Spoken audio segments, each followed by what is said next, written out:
এই পৃথিবীতে মানুষকে আল্লাহ প্রেরণ করে আমাকে এবং আপনাকে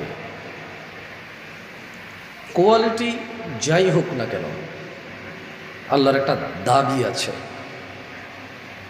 উঁচু নিচু, খাটো লম্বা, ধনী দরিদ্র, সুস্থ অসুস্থ, এই দেশি ওই দেশি, কালো সাদা, মানুষের যাই বর্ণ হোক, ভাষা হোক, জীবন ব্যবস্থা হোক, প্রত্যেক মানুষের প্রতি আল্লাহর একটা কমন দাবি আছে, তা হলো মানুষ আল্লাহকে ভয় করবে। কাকে?